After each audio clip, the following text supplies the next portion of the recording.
আসসালামু আলাইকুম ফ্রেন্ড, সবাইকে স্বাগত আমার চ্যানেলে। আমি কাজী রাসেল হাজির হয়েছি নতুন আরেকটি টপিক নিয়ে। আজকে যে কাজটি দেখাবো সেটি হচ্ছে একদম ছোট প্যানেল, 18.5 এইচডি একটি প্যানেল এবং 5 ভোল্ট। এই প্যানেলটাতে যে সমস্যা, হালকা জাম্পিং করে এবং এই যে মডেল, এই মডেলের প্যানেলে আমরা দেখে থাকবো যে অধিকাংশ টেকনিশিয়ানই বলবো যে এই ধরনের সিমটমগুলো সমস্যার সমাধান হয় না। 24-32 বড় বড় প্যানেলগুলোতে হয়, ছোটো প্যানেলে কাজ হয় না। এই ধরনের কিছু প্রবাদ আছে যা টেকনিশিয়ানদের কমন, যে ছোটো প্যানেলগুলো একদম রিপেয়ার। তো আমরা চেষ্টা করি সবসময় একদম থিওরিটা অ্যাপ্লাই করে সমস্যার পারফেক্ট সমাধানের জন্য। তো সেই ধরনের একটি কাজটি খুব সিম্পল।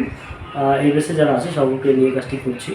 তো চলুন দেখে নিই কমপ্লিট একটি সলিউশন, যেখানে পুরোপুরি জাম্পিং খুব ছোট একটি প্যানেল কীভাবে সমাধান করা যায়। এর মধ্যে যে কাজটি দেখছি সেটি হচ্ছে একদম ছোট একটি প্যানেল, 18.5 ইঞ্চি প্যানেল। আর এটার যে সমস্যা, স্ট্যান্ড বাই করলাম, stand by release power button press করছি। ফার্স্ট সিমটম দেখেই আমাদের ফল্ট ফাইন্ড আউট করতে হয়। আমরা স্ট্যান্ড বাই রিলিজ করছি এবং ফার্স্ট সিমটম স্যামসাং লোগো এসছে এবং লোগোটা ডবল। এরপরে চ্যানেলের যে নো সিগনাল, এটাও দুইটা হয়ে গেছে, ডবল হয়ে গেছে। তো এই হচ্ছে সমস্যা। এই সমস্যাটি নিয়ে এসছে একজন টেকনিশিয়ান ভাই আমাদের পাশের জেলায় নাটোরের পরে নাজিরপুর থেকে আমাদের কাছে বেশ কয়েকটা প্যানেল নিয়ে এসেছিলো। তার মধ্যে এটি একটা। প্রাথমিক অবস্থায় সে দেখে চেষ্টা করছে, কিন্তু তারপরে সে সফল হইতে পারেনি, কারণ তার বেসিক নলেজটা প্যানেল রিপেয়ারের ক্ষেত্রে ঘাটতি আছে বিধায় সে এটাকে ফল্ট ফাইন্ড আউট করতে পারেনি। তো আমরা এখানে এই প্যানেলটাকে খুব সহজভাবে এবং ইজি পন্থায় খুব শর্টকাটে কীভাবে রিপেয়ার করতে পারি সেটি আজকের ভিডিওর বিষয়বস্তু। আমরা প্যানেলটিকে ওপেন করে রাখছি এবং আপনাদের সাথে শেয়ার করার জন্যই মূলত ভিডিওটা করা, যে আসলে প্যানেলগুলোর বেসিক জানা থাকলে খুব কত সহজে কাজগুলো করা পসিবল। যেহেতু এটাতে ভোল্টেজ পারফেক্ট আছে বিধায় আমাদের স্ক্রিনে ছবি তৈরি হয়েছে, কিন্তু কিছু ভোল্টেজের প্রবলেমের কারণে, কিছু লাইন প্রবলেমের কারণে বা প্যানেলের শর্টেজের কারণে মূলত এই ধরনের সিমটম হয়। আর প্যানেলের ভিতরে গ্লাস যখন শর্টেজ হয় তখন সমাধানের ক্ষেত্রে আমরা বেস্ট যে পন্থাটি অবলম্বন করি সেটি হচ্ছে কাটিং মেথড। তো আমরা যে কোনো প্যানেল, এটা বড় হোক ছোট হোক বা সিকেভি হাবিজাবি অনেকভাবে বুঝিয়ে থাকে, আমরা একটাই বুঝি, প্যানেলের দুই ধরনের ভোল্টেজ তৈরি হয়, একটি হচ্ছে গেট সিগন্যাল আর একটি হচ্ছে সোর্স সিগন্যাল। তো এই গেট সিগন্যাল যখন গ্লাসের ভেতরে কোনো শর্টেজ থাকে তখন মূলত এই ধরনের সিমটম আসে। আর এই ধরনের সিমটমগুলো সহজ রিপেয়ার প্রসেস আমাদের ট্রেনিং সেন্টারে পুরোপুরি শেখানো হয়। তো আমরা দেখে নিব ভোল্টেজ ক্যালকুলেশন।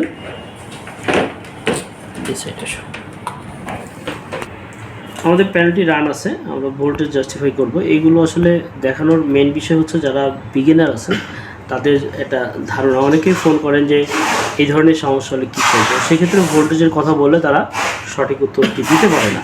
তো তাদের জন্য মূলত ভোল্টেজগুলো সবসময় ক্যালকুলেশন করে দেখায়। প্যানেলের অনেক সময় ভোল্টেজ মিসিং থাকলে এই ভোল্টেজগুলো যখন ভিডিওটা পরিপূর্ণ দেখবেন তখন অবশ্যই এই ভোল্টেজ দেখে আপনার কাজটাকে সহজ করতে পারবেন। আমরা এই প্যানেলটি হচ্ছে 5 volt VCC input, 5 volt present. এরপরে যে ডিসি টু ডিসিআইসি, এখানে আমরা দেখতে পাচ্ছি ডিসি টু ডিসিআইসি 14 ভোল্টেজ কোর্স হচ্ছে এভিডিডি। এরপরে ভিজিএল ভিজি সকল অপশান ওকে। এরপরে লেভেল শিফটার আইসি আছে, টিকন আইসি আছে। লেভেল শিফটার আইসি ব্যবহার করছে, এটা জিএপি প্যানেল।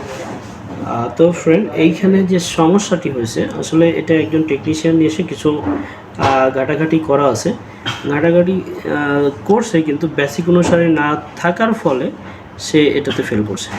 তো আমরা এইখানে গেট সাপ্লাইগুলো দেখে নেব, গেট সাপ্লাইগুলো প্রপার আছে কিনা।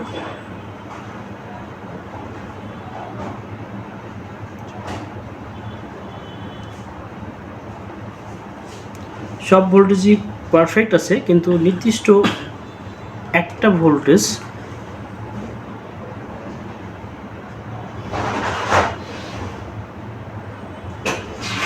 এখানে 9 ভোল্টেজ আছে। এই ভোল্টেজটি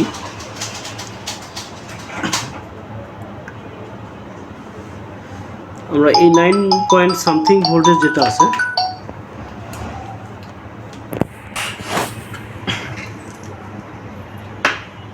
প্যানেলটাকে ভোল্টেজ এলপিটিএস কানেকশন ওপেন করে নিয়েছি এবং ওয়ান লাইন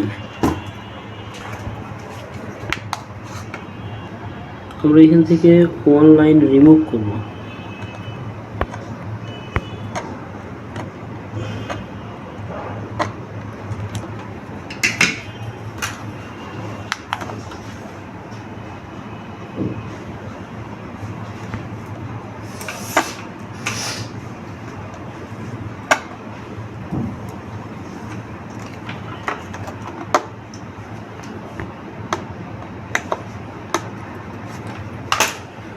ক্লিয়ার দেখানোর চেষ্টা করব কোন লাইনটা আমরা কাটলাম, কেন কাটলাম, কোন ক্ষেত্রে প্যানেলগুলো কাটতে হয়, এইগুলো আসলে বিস্তারিত জানার ব্যাপার।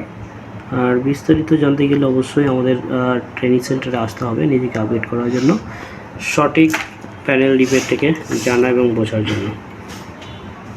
আমরা এখানে যে লাইনগুলো কাট করছি মাত্র একটা লাইন, ক্লিয়ার দেখো যে লাইনটি এখানে কাট করছে ওয়ান লাইন,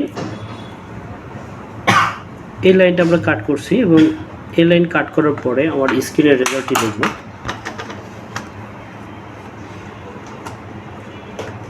আমাদের প্রতিটি কাজ যেটা আমরা সার্ভিসিং করি সবগুলো কাজ আমাদের যারা স্টুডেন্ট থাকে তাদের সঙ্গে নিয়ে আমরা কাজগুলো দেখানোর চেষ্টা করি। আমরা দেখতে পাচ্ছি এখানে নো সিগন্যাল বারের যে পারফেক্ট ছবি এটা চলে এসছে। আমরা আবার ওইটিকে অফ অন করে নতুন করে অফ করব, অন অফ করব। ফার্স্ট সিমটম কি ছিল, আর এখন আমরা মাত্র একটা লাইন কাটার পরে আমাদের প্যানেলের সমাধান। পাওয়ার অন করছি, পাওয়ার অন, ওকে, স্যামসাং লেখা পারফেক্ট, ফুল স্ক্রিন পারফেক্ট, এবং আমাদের যে নো সিগন্যাল ডবল আসছিলো, লোগোটা ডবল ছিল, এখন পারফেক্ট স্ক্রিন।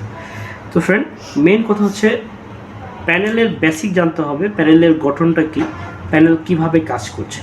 এই গঠনটা যখন আপনি পারফেক্ট বুঝতে পারবেন তখন অবশ্যই প্যানেলগুলো রিপেয়ার করতে পারবেন। এটা ছোট বড় যেই প্যানেলই হোক, প্যানেলের গঠন বোঝার জন্য বেসিক নিয়ম আছে, যে নিয়মগুলো যদি আপনি সঠিকভাবে আয়ত্ত করতে পারেন তাহলে আপনি সবগুলো প্যানেলই রিপেয়ার করতে পারবেন।